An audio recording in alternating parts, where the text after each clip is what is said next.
Hello दोस्तों, कैसे हैं आप सब। हमारी कहानियाँ देखने के लिए हमारे चैनल को सब्सक्राइब कीजिए और हाँ, बेल आइकॉन पर क्लिक करना मत भूलिएगा। सोमदत्त पिछले 1 घंटे से सोने की कोशिश कर रहा था, लेकिन उसे नींद नहीं आ रही थी। उसने सोचा क्यों न अपनी पत्नी रीमा को कॉल कर लिया जाए। उसने एक बार घड़ी की ओर देखा। रात के 11 बज रहे थे। क्या करूं? कॉल करूं कि ना करूं? सो तो नहीं गई होगी। सोमदत्त ने रीमा को कॉल कर ही दिया। बहुत देर तक घंटी बजती रही। सोमदत्त कॉल काटने की सोच ही रहा था कि रीमा ने उसका कॉल पिक कर लिया। उसने उनींदी आवाज में कहा कि क्या हुआ, नींद नहीं आ रही क्या? अब तुम्हारे और गुड़िया के बिना नींद कहाँ आती है? गुड़िया सो गई क्या? हाँ, अभी आधे घंटे पहले सोई है। पूरा दिन शैतानी करती रहती है। तुम दोनों को बहुत मिस करता हूँ। हम भी आपको बहुत मिस करते। अच्छा, आपकी छुट्टी का क्या हुआ? कब तक यहाँ आ जाओगे? 15 दिन में मैं वहाँ आ जाऊंगा। रीमा अपने भाई की शादी में अपने मायके गई हुई थी। हालांकि शादी में अभी देर थी, लेकिन वो महीने भर पहले ही चली गई थी। रीमा का भाई धीरेन्द्र पुलिस में डीएसपी के पद पर काम करता था। सोमदत्त ने रीमा से बात करके फोन कट किया और मोबाइल को अपने सिरहाने में रखकर फिर से सोने की कोशिश करने लगा। तभी उसके मोबाइल का नोटिफिकेशन टोन बजा। सोमदत्त ने अपने फोन की ओर देखा। फेसबुक पर एक बहुत ही सुंदर लड़की जिसका नाम इप्शिता था, उसकी फ्रेंड रिक्वेस्ट आई हुई थी। सोमनाथ उसकी प्रोफाइल पिक्चर को देखते हुए मन ही मन सोचने लगा, कौन है ये लड़की? इसे जानता तो नहीं हूँ मैं। कोई म्यूचुअल फ्रेंड भी नहीं है। वो कुछ देर सोचता है, फिर उस लड़की का फ्रेंड रिक्वेस्ट एक्सेप्ट कर लेता है। फिर वो सो जाता है। अगले दिन जब वो ऑफिस निकलने ही वाला होता है कि उस लड़की का मैसेज उसके मैसेंजर बॉक्स में आता है, जिसमें लिखा होता है, हाय हैंडसम। एक बात और गौर करने वाली थी कि उसकी रात वाली प्रोफाइल पिक्चर भी बदली हुई थी और इस नई पिक्चर में तो वो और भी सुंदर लग रही थी। ये लड़की है तो बहुत सुंदर, लेकिन कौन है ये? और मुझे इस तरह से हाय हैंडसम क्यों लिखकर भेजा है? अरे शादीशुदा हूँ मैं। सोमदत्त ने उसके मैसेज का कुछ जवाब नहीं दिया और ऑफिस निकल गया। ऑफिस के लंच टाइम पर जब वो लंच कर रहा था तो फिर से इप्शिता का मैसेज आया। वो उसके मैसेज को पढ़ने लगा। क्या बात है हैंडसम, नाराज हो क्या? मेरे मैसेज का जवाब नहीं दिया? अगर कोई टेंशन है तो मैं तुम्हें मैसेज नहीं करूंगी। तुम मुझे अनफ्रेंड कर सकते हो। अभी के लिए बाय। बार बार इप्शिता जैसी सुंदर लड़की के मैसेज आने से सोमदत्त का मन थोड़ा डोल गया। उसने मन ही मन सोचा कि किसी लड़की से बात करने में क्या बुराई है। ऑफिस में भी तो कितनी लड़कियां हैं, वो सभी से बात करता ही है। ये सोचकर वो इप्शिता के मैसेज का जवाब टाइप करने लगा। अरे नहीं, मैं तो आपको जानता भी नहीं। फिर नाराजगी कैसी? उसके बाद इप्शिता से वो काफी देर तक चैट करता रहा।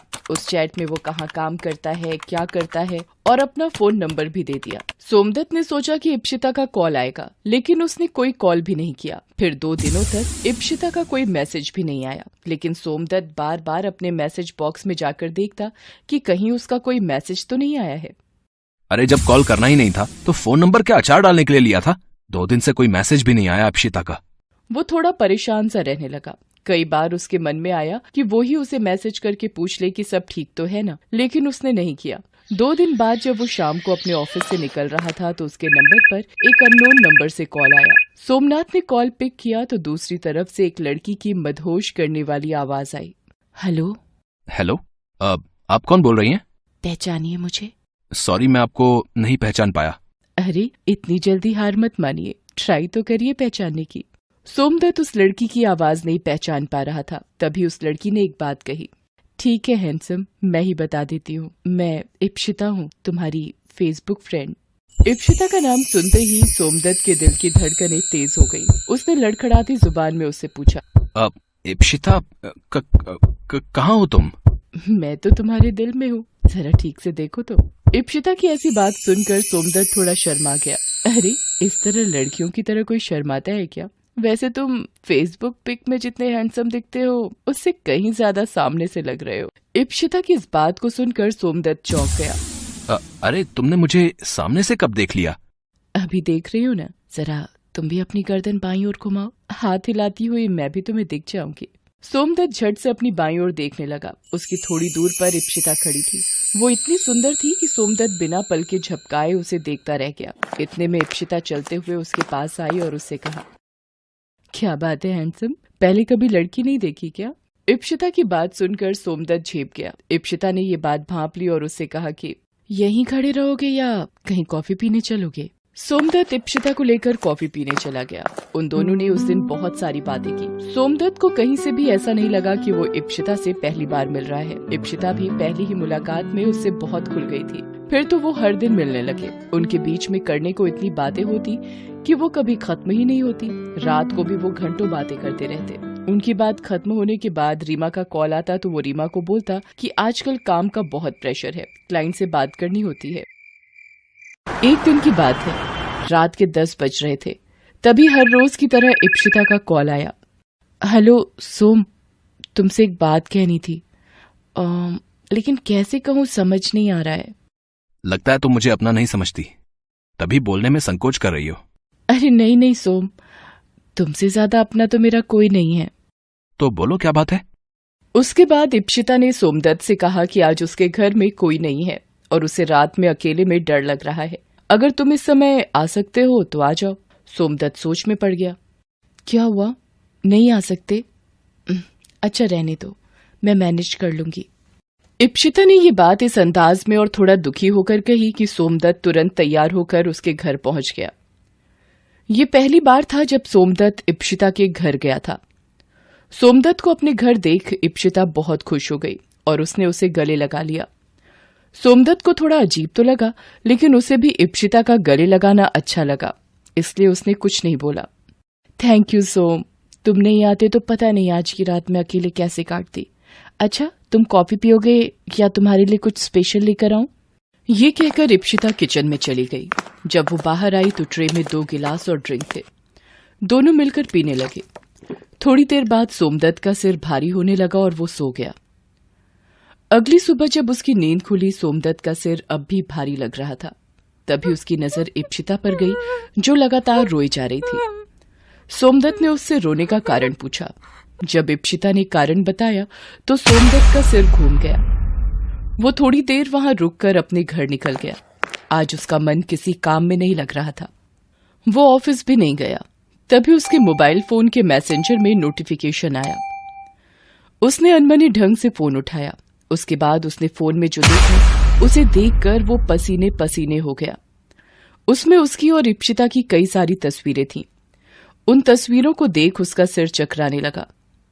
वो इप्शिता को कॉल करने ही वाला था कि किसी अनजाने नंबर से उसके पास कॉल आया। कैसी लगी ये तस्वीरें? अगर ये तस्वीरें तुम्हारी बीवी को भेज दूं तो? कौन बोल रहा है? तुम आम खाओ, गुठली मत गिनो। अगर चाहते हो कि ये तस्वीरें तुम्हारी बीवी तक ना पहुंचे तो 1 लाख रुपए तुरंत इस अकाउंट में डालो। 1 लाख? ये तो पहली किश्त है बंधु, और इज्जत बचाने के लिए ये तो कुछ भी नहीं। सोमदत्त बहुत डर गया। उसने डरते डरते इप्शिता को कॉल किया तो इप्शिता ने बोला कि सोम, पता नहीं वो कौन है, लेकिन जो भी है बहुत बदमाश है। उसने मुझे भी कॉल किया और मुझसे भी पैसे मांगे हैं। सोम, पैसे का क्या है, आएगा और चला जाएगा, लेकिन एक बार इज्जत चली गई तो सब खत्म हो जाएगा। सोमदत्त ने 1 लाख रुपए उस आदमी को दे दिए। 1 सप्ताह बाद फिर उससे 30,000 रुपए मांगे गए। 2 दिन बाद फिर से 50,000। सोमदत्त परेशान हो गया। इस बीच उसके साले की शादी की डेट नजदीक आ गई। वो जाना तो नहीं चाहता था, लेकिन रीमा ने उसे जबरदस्ती बुलाया। सोमदत्त वहां भी बहुत परेशान रहता था। रीमा को आखिर समझ नहीं आ रहा था कि उसके पति को क्या हो गया है। सारा दिन वो कुछ न कुछ सोचता रहता। रीमा ने एक बात और नोटिस की थी कि सोमदत्त अपने फोन को 1 मिनट भी अपने से अलग नहीं होने देता। कुछ तो बात जरूर है, ये हमेशा फोन को खुद से चिपकाए हुए क्यों घूमते हैं। एक दिन रीमा ने सोमदत्त को उस ब्लैकमेलर से बात करते हुए सुन लिया। उसे सारी बातें पता लग गई। उसे सोमदत्त पर बहुत गुस्सा आया, लेकिन ये समय उस पर गुस्सा करने का नहीं, उसका साथ देने का था, क्योंकि वो देख रही थी कि उसका पति कितना परेशान है। ये इप्शिता कौन है? इप्शिता? कौन इप्शिता? सोम, झूठ मत बोलिए, मुझे सब पता लग गया है। बस आप सब कुछ सच सच बता दीजिए। रीमा की बात सुनकर सोमदत्त फूट फूट कर रोने लगा और उसे सारी बातें बताई। रीमा ने अपने डीएसपी भाई धीरेन्द्र से सारी बात बताई। आप लोग बिल्कुल चिंता मत करिए, ये ब्लैकमेल करने वाले का गिरोह है जो आजकल इस ढंग से लोगों को फांसता है। और जानते हैं जीजाजी, वो इप्शिता भी उसी गिरोह की सदस्य है। धीरेन्द्र की बात सुनकर सोमदत्त शॉक्ड रह गया। हालांकि उसे भी कभी कभी उस पर शक तो होता था, लेकिन उसने अपनी बातों के जाल में सोमदत्त को इस तरह से फंसा रखा था कि उसे लगता था कि वो बहुत ही सीधी साधी लड़की है। धीरेन्द्र ने उन्हें पकड़ने के लिए जाल बिछाया। जल्द ही इप्शिता अपने गिरोह के और सदस्यों के साथ पकड़ी गई। सोमदत्त बार बार रीमा से अपने किए की माफी मांगता। रीमा बार बार उससे कहती कि मैंने आपको माफ कर दिया है। पति पत्नी का रिश्ता विश्वास पर टिका होता है, इसे कभी न टूटने दें। हेलो दोस्तों, कैसे हैं आप सब? हमारी कहानियां देखने के लिए हमारे चैनल को सब्सक्राइब कीजिए और हाँ, बेल आइकॉन पर क्लिक करना मत भूलिएगा।